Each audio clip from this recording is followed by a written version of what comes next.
오늘 핫한 이슈는 이 세종수도 이전이 또 나왔다는 겁니다. 이재명 후보 얘기 들어보시죠. 국토 균형 발전 그리고 수도권 집중 문제를 해결하는 것은 대한민국의 미래를 위해서 반드시 필요한 일입니다. 다만 완전한 수도 이전 문제는 헌법 개정 문제도 걸려 있고 국민적 공감의 과정도 필요하기 때문에 사회적 합의를 거치는 과정이 좀 필요하겠다는 생각이 듭니다. 국회 세종의사당과 대통령 세종집무실을 임기 내에 건립하겠습니다. 국회 본원과 대통령 집무실의 세종시 완전 이전도 사회적 합의를 거쳐 추진하겠습니다. 수도 이전에 가까운 내용이고 이 부분에 대해서는 개헌과 같이 맞물려 있습니다. 자, 이제 행정수조를 이전하겠다라는 공약을 밝힌 겁니다. 그래서 대통령실도 이전을 하고 국회도 완전히 이전을 하겠다라고 밝힌 겁니다. 이게 그런데 자, 일단은 박정호 의원님, 그 개헌을 해야만 가능한 상황인 건가요? 네, 그렇습니다. 그런데 이제 그 앞으로 해봐야 될 분야는 많고 부분은 더 많고 왜 충청을 공략하는지에 대한 거는 우리 당도 그렇지만 뭐 국민의힘도 당연히 충청권이 보수와 또 중도에 가깝잖아요. 그렇기 네. 때문에 어떻게 공략하느냐에 따라 다르기 때문에 그전에도 DJP 연합을 했고 또 노무현 대통령 때는 그 세종시로 행정수도에 대한 이전 문제를 했습니다. 이렇기 때문에 한 게 있고요. 또 한 가지는 사실은 지금 지방 소멸이 굉장히 큰 문제잖아요. 이게 20년 전에도 그런 논의가 됐었는데 지금은 더 악화됐습니다. 이런 차원에서도 민주당은 꾸준히 이 충청권에 대한 그 배려 차원에서의 세종시로 국회와 또 대통령 집무실을 옮겨가는 게 맞다고 주장을 했었고요. 또 그리고 이것이 그동안의 관습헌법으로서 서울이 수도다 이런 개념으로서 있었는데 이제 실질헌법상으로도 그렇군요. 바꿔야 될 필요가 있고 또 서울 우리 수도권 시민들에 대한 민심도 중요하지만 근본적으로 국토의 균형 발전 또 그리고 이제는 서울이나 경기도나 자신감이 있습니다. 꼭 수도가 서울이 아니어도 기본적으로의 마음속의 수도나 이런 것들 큰 역할을 하는 건 서울과 경기도이기 때문에 그런 차원에서의 더 면밀히 네. 볼 필요가 있고 또 민주당에서 계속 주장하는 것들은 저는 맞다 이렇게 생각하고 있습니다. 김동연, 김경수 후보도 세종 얘기를 했네요. 언급한 발언이 있군요. 김동연 후보와 김경수 후보의 발언도 한번 들어보겠습니다. 고향에 와서 정말 기쁩니다. 가슴이 설렙니다. 우리 충청권을 위해서 많은 공약 준비를 했습니다. 세종시로의 실질적인 행정수도를 완성하겠다는 말씀을 여러 차례 드렸습니다. 당선이 된다면 바로 다음 날 세종시에서 대통령 근무와 집무를 할 수 있도록 하겠습니다. 행정수도는 이곳 세종시로 완전히 이전하겠습니다. 대통령실을 이곳 세종시로 옮겨오고 새로운 지방시대를 열어야 합니다. 자, 그런데 이 세종 수도 이전이 쉬운 일이 아닙니다. 노무현 정부에서도 실패한 일이었기 때문입니다. 당시 헌재가 관습헌법상 수도는 서울이다라며 수도 이전을 위헌 결정을 내렸기 때문에 당시 노무현 정부도 실패한 바 있었습니다. 세종 수도는 산 넘어 산이라는 얘기도 나옵니다. 자, 일단은 뭐 개헌을 해야 된다라는 거예요. 헌재 재판단 개헌 우회 신행정수도 건설 특별법을 재추진하냐, 개헌을 추진하냐. 만약에 또 위헌 나오면 개헌은 불가피하다. 초당적인 협력이 필요합니다. 그리고 수도권 반발도 있습니다. 산 넘어 삼인 어려운 공약이긴 합니다. 그런데 전국 선거를 앞두고 있기 때문에 여야 모두 다 충청권의 민심을 잡기 위해서 세종에 이전을 하겠다, 행정수도를 이전하겠다라는 목소리는 이재명 후보뿐 아니라 여야에서 공이 나오고도 있는 것 같습니다. 김정은 의원님 어떻습니까? 일단 여러 지역에서 각각 지역 맞춤형 공약을 내야 되는데 지금 민주당에서 이재명 후보를 비롯한 여러 후보들이 왜 충청도를 얘기하는가에 주목할 필요가 있습니다. 일단 이재명 후보 충청도에서 졌었습니다. 그런데 지난 선거만 그런 게 아니고요. 우리가 전국에 이제 호남, 영남, 충청권 다 있는데 8번의 직선제 선거에서 대통령 당선자와 그 지역의 1등 득표율이 8번 다 겹치는 지역이 딱 한 군데 있습니다. 어디요? 충북입니다.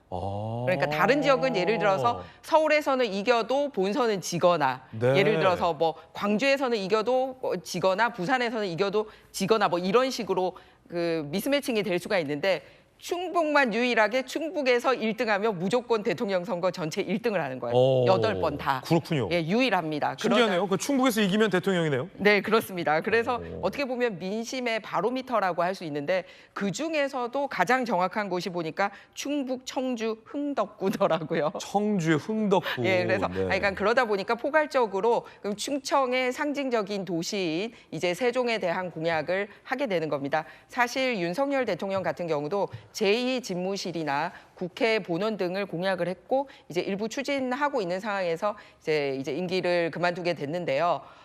드리고 싶은 말씀은 뭐냐면은 첫 번째는 개헌 사항이 돼버렸다는 겁니다. 왜냐하면 관습 헌법 내용이라고 요즘 그 핫한 헌법재판소에서 21년에 정확하게 얘기를 했기 때문에 아까 민주당이 추진하려고 했던 헌법보다 아래법인 법, 비록 특별법이 되더라도 헌법 사항이 아니기 때문에 결국은 헌법재판소가 위헌 판결을 내릴 수밖에 없는 뭐 이런 상황입니다. 그렇군요. 그런데 지금 개헌에 대해서 가장 부정적인 사람이 바로 이재명 대표지 않습니까? 예. 그러니까 개헌 논의를 열어야지 지금 하시고자 하는 이 세종 수도 이전도 같이 논의할 수 있기 때문에 이 본인의 공약 사항에서 이 두 가지가 지금 상충되고 있어서 이것부터 풀어야 되지 않나 이렇게 생각합니다. 아, 개헌에 유보적이면서 수도를 이전하겠다라는 것은 성립할 수 없다. 네, 그렇습니다. 충돌 지점이다.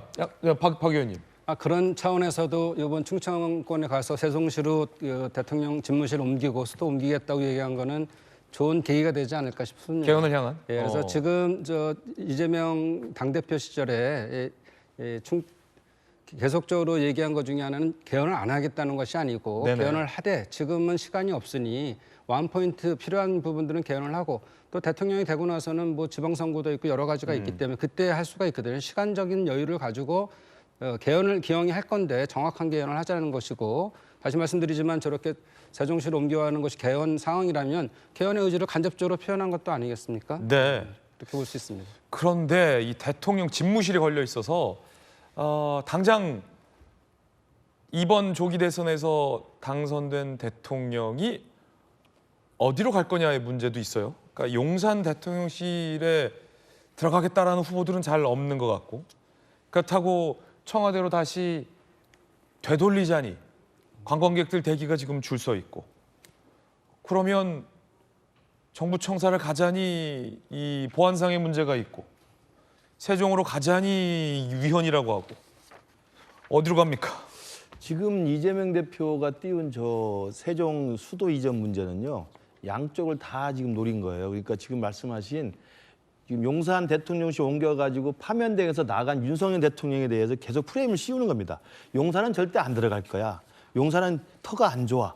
이런 인식을 계속 강조하기 위해서 용산을 안 갈 텐데 그렇다고 청와대로 다시 갈 수는 굉장히 또 비현실적인 내용이 있고 제가 볼 때 깔끔하게 청와대로 가면 되는데 청와대로 갈 수는 없는 상황이니까 그러면 세종으로 간다는 이야기를 하면서 용산 프레임을 계속 악의적으로 저는 비난하는 게 하나 정치적 의도가 있다고 보고요. 두 번째는 그렇게 하기만 하면 조금 부족하니까 아예 지방 균형 발전이라는 의미를 통해서 다시 행정수도 세종을 이제 완성하자는 건데 이것도 조금 제가 볼 때는 좀 정리가 좀 안 돼 있다고 느껴지는 게 아까 말씀하신 것처럼 개헌 사항인데 그걸 무작정 무턱대고 할 수는 없잖아요. 그렇다면 기껏해야 지금 추진하고 있는 행정수도를 완성하겠다는 거예요. 이건 다 지금 하고 있는 겁니다. 이미 법에 의해서 세종의 대통령 집무실 다 짓고 있고요. 세종의 국회의사당 분원 다 짓고 있어요. 그러니까 별로 셀다운 내력이 없습니다. 그러니까 아예 그렇다면 수도 자체를 서울을 띄어서 아예 대통령실을 이쪽이 저쪽 양쪽에 두는 게 아니라 세종으로 옮기게 버렸다고 한다면 그 수도 이전이기 때문에 또 개헌 사항이 되는데 이건요 잘 생각해 봐야 됩니다. 그러니까 용산이라는 악의적 프레임을 이용하는 측면 하나하고 지방균형 발전으로 이미 기존에 진행되고 있는 이 행정수도 특별법에 따라서 만들어지고 있는 그 진행 상황을 그냥 다시 한번 강조한 것뿐인데 이걸 더 키워가지고 정말 수도 이전까지 옛날 노무현 후보가 했던 것처럼 하려면요 제가 좀 생각을 해보면 전 세계적으로 그렇게 날림으로 수도를 이전해서 성공한 나라가 별로 없어요. 브라질 같은 경우 사우파울루라는 엄청나게 큰 경제도시, 상업도시가 수도가 있었는데 이걸 브라질리아로 옮기면서 다 실패한 걸로 대표적으로 보고 있어요. 캐나다도 마찬가지고 사실 호주도 마찬가지고 대부분의 경우는 그 수도를 그냥 갑자기 옮긴다고 그래서 경제와 상업과 교육과 문화가 있는 이 수도 서울을 버리고 한쪽으로 옮겼을 때는요. 지금 이미 행정수도 옮겨가지고 세종에 각 붙여 있지 않습니까? 세종에서 올라오는 공무원들 사이에 어떤 얘기가 있는지 아십니까? 1급 공무원은 세종이 하루 근무하고 2급 공무원은 이틀 근무하고 3급 공무원 3일 근무하고 5급 공무원부터는 5일 근무한다는 속설이 있을 정도예요. 다 왔다 갔다 해요. 정신이 없습니다. 그러니까 이미 수도 서울이 갖고 있는 경기도를 포함해서 수도권이 갖고 있는 우리나라의 대한민국의 힘이 있습니다. 이걸 굳이 버리고 정치적 논리에서 수도를 세종으로 옮기겠다? 제가 볼 때 지금 진행하는 행정수도만으로 충분합니다. 그 이상 이걸 정치적으로 과장할 필요는 없다 저는 생각합니다. 네, 다시 박정호 의원님. 네, 우리 김근식 그 실장님 말씀하신 거에 별로 다른 사람 토를 안 다는데 터가 안 좋다 그래서 저희가 옮기는 게 아니고 용산 터 때문은 아니다. 저희는 터가 아니고 보안상 문제나 여러 가지 문제가 있어서 그런 것이고 사실 청와대로 바로 다시 들어가려고 해도 바로 들어갈 수가 없어요. 거기도 마찬가지로 보안상에 대한 문제 이런 것들 다 점검하는데 몇 개월 걸립니다. 중앙청사로 가기도 그러니까 여러 가지 고민이 시작됐어요. 근데 사실 대선을 거쳐야 되고 대통령 되지도 않았는데 벌써부터 생각하는 건 좀 빠르다 생각했지만 지금은 누가든지 간에 이제 시작을 해야 될 때 같고요. 그리고 이것도 임기 내에 대해서 집무실을 옮긴다는 거지 국회도 마찬가지잖아요. 2028년까지 옮긴다 그랬지만 다 옮기는 것이 아니고 여기 의사당을 일부 쓰고 거기서 일부 쓰는 거 아니겠어요. 그래서 하는 것이고 미국의 예를 들어봐도 뉴욕이 결국은 경제 수도죠. 그렇지만 행정 수도는 워싱턴인 것처럼 이렇게 해서의 균형 발전을 위한 것들도 전략이다. 또 신도시를 하나 만드는 이유도 거기에 여러 가지 건설서부터 시작해갖고 들어가면서 새로운 성장 동력을 가져가는 거예요. 그런 의미에서의 충청권의 우리 지방 균형 발전과 성장을 위해서 할 필요가 있다 저는 그렇게 생각합니다. 대통령실을 우리 박정호 의원 지역구인 파주로 옮기는 건 어때요? 그거는 이제 통일이 이루어지면 한반도 통일이 이루어지면 옛날부터 교화에 수도가 교화다 이렇게 얘기한 교수님도 많고 실제로 이성계가 옮길 때 맨 처음에 본 데가 파주였습니다. 그리고 포천 갔다 세종 갔다가 한양으로 왔거든요. 그러니까 통일 시대에는 적합한데 지금은 아니다 이렇게 볼 수 있습니다. 알겠습니다. 농담 삼아 여쭤봤는데 그걸 진지하게 답변하실 줄 몰랐습니다. 자, 그런가 하면 민주당의 이 대선 경선에 참여한 여론조사 기관 업체가 논란에 휩싸였습니다. 비명 행사 업체가 또 들어갔다라는 논란인데 오늘 동아일보, 국민일보 보도 등을 따르면 민주당 선거관리위원회 대선 경선용 여론조사 업체 4곳이 선정됐어요. 그런데 조사 업체 A사가 포함이 돼 있습니다. 문제는 지난 총선 공천 때 비명 행사 논란이 일었던 업체와 대표이사가 동일한 회사다. 그러니까 이름만 바꿔서 참여시킨 거 아니냐라는 논란이에요. 비명계 인사, 불공정 논란 업체를 아무런 진상조사 결과도 없이 또 넣었다. 이름만 바꿔서 정치적 의도가 의심된다라고 비판을 하고 있습니다. 자, 김동연, 김경수 후보 측 입장도 나왔나요? 김동연, 사실이라면 있을 수 없는 일, 당 선관위 해명 필요하다. 김경수, 사실관계 파악 중이다. 민주당 선관위는 업체명 가리고 무작위 선정했기 때문에 절차상 아무 문제 없다. 라는 얘기가 나오고 있습니다. 당시에도 이 여론조사 업체 논란이 있었습니다. 들어보시죠.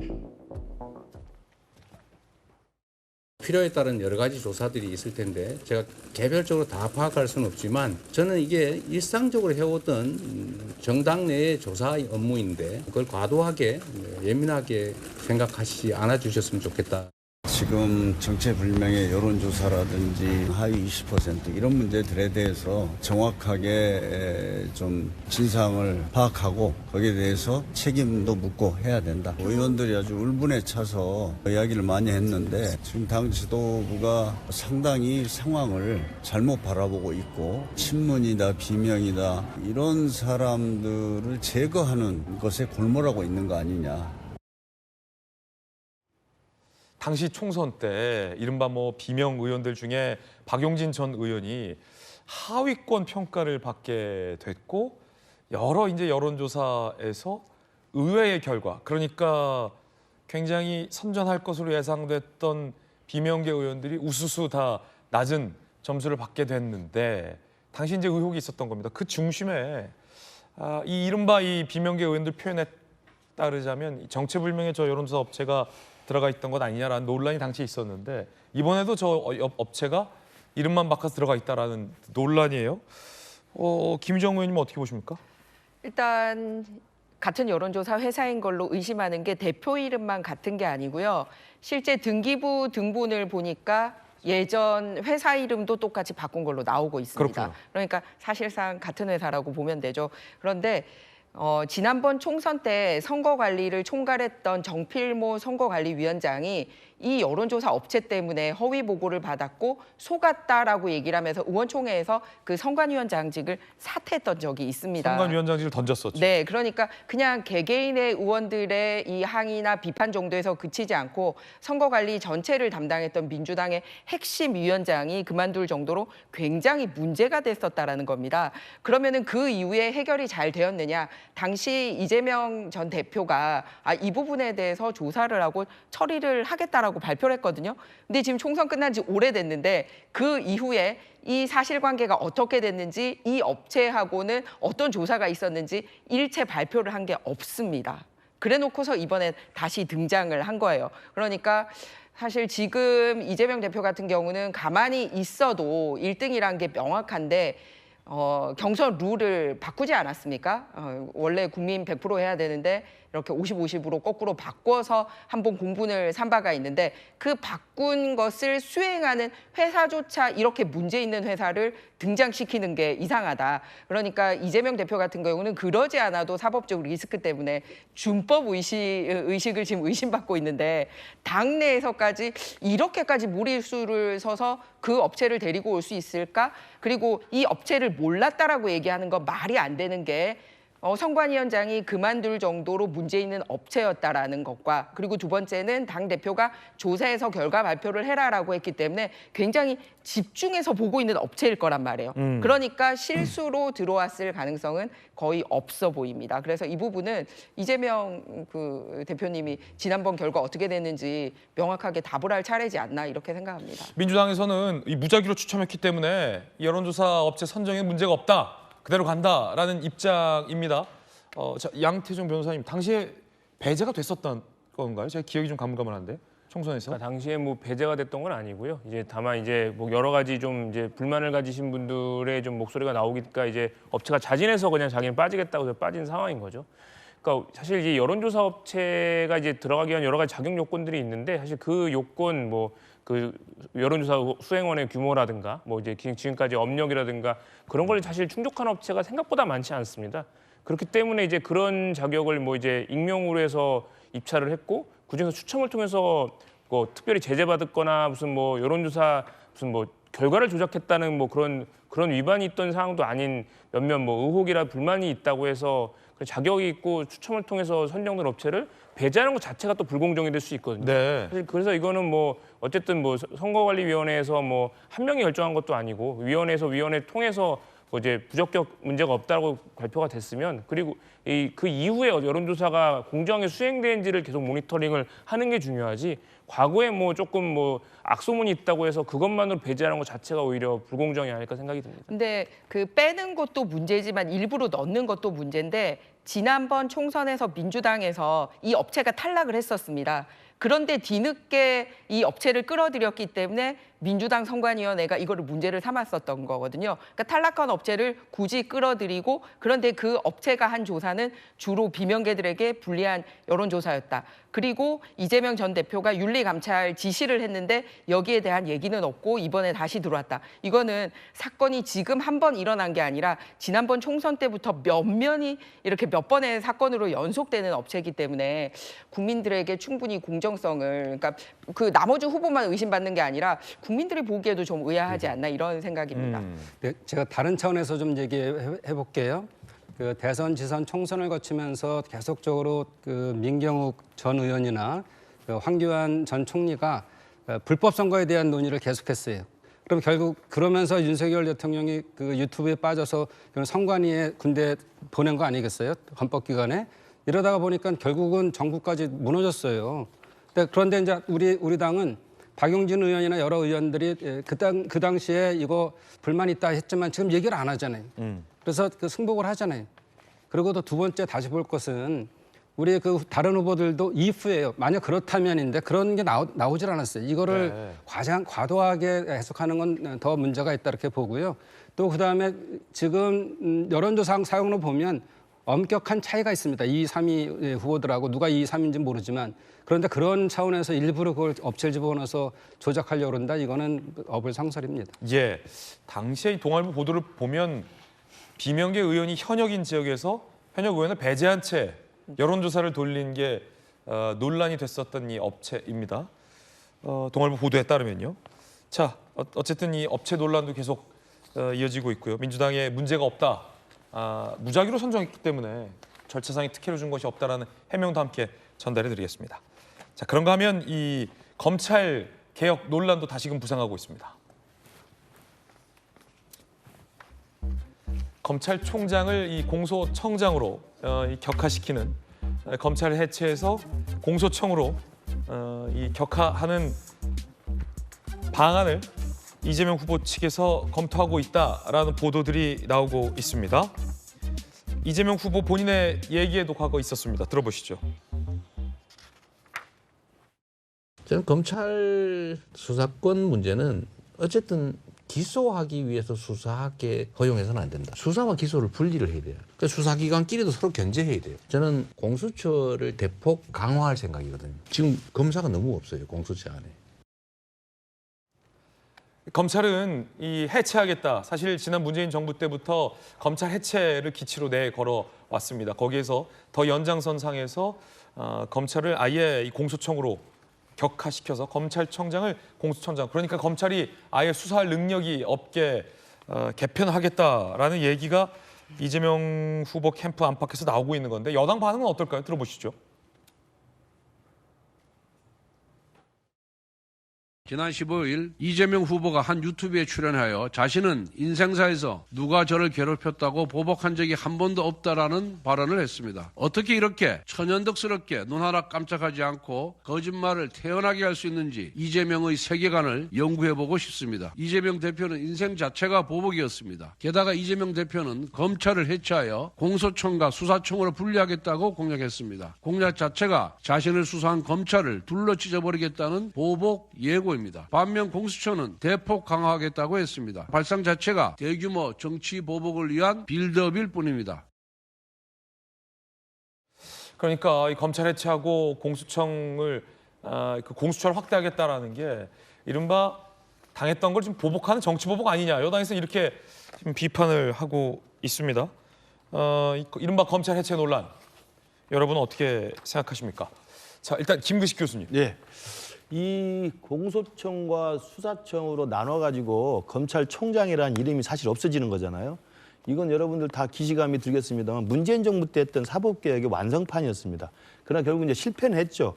그러나 그 실패를 했음에도 불구하고 그때 문재인 정부 때도 그때 여당의 다수석이었기 때문에 수사권 조정은 다 했지 않습니까? 그래서 지금 현재 검찰의 수사가 남아있다고 하지만 굉장히 줄어들어 있어요. 경제사범하고 뭐 부패 정도 몇 개 정도만 할 수 있지 대부분의 수사는 지금 국가수사본부라고 그래서 경찰에 다 가져가 있습니다. 그러니까 이미 검찰의 힘은 뺄 대로 다 빼놓은 상태인데 지금 이재명 후보가 나와서 아예 이제 검찰총장이라는 이름도 없애고 검찰청도 공소청으로 해서 공소청장으로 해서 힘을 완전히 빼겠다는 것인데요. 이런 걸 하면 누가 볼 때 다른 분이 이야기하는 걸 제가 보면 다르게 생각할 수 있겠지만 이재명 후보가 이야기하면 이 5개 재판을 지금 받고 있는 이 형사 피고인으로서 이게 혹시 보복이 아닌가라는 우려를 가질 수밖에 없는 상황인 것 같아요. 무엇보다도 공소청과 이 수사청을 나눠서 하는 건 뭐 장기적으로 사법개혁 일환으로서 논의를 해볼 만한 일입니다만 저는 이재명 후보가 앞장서서 할 일은 절대 아니라는 거고요. 두 번째로는 공수처 강화하신다 그러는데 공수처에 대해서는 이미 국민적인 판단이 다 끝난 거 아닙니까? 이미 그때도 공수처를 계속 무리하게 입법을 계속 다수석을 이용해가지고 만들어서 이 공수처라는 그 기구를 만들었습니다만 공수처의 그 이후의 활동이나 성과나 문제점에 대해서 모든 국민이 다 알고 있잖아요. 근데 이 공수처를 다시 또 강화시키겠다는 이야기는 좀 국민적 민심과 다르고요. 공수처는 또 생각해 보십시오. 공수처는 또 수사와 기소를 같이 할 수 있게 해놨습니다. 그래놓고 검찰은 또 수사 기소를 뺀다고 하잖아요.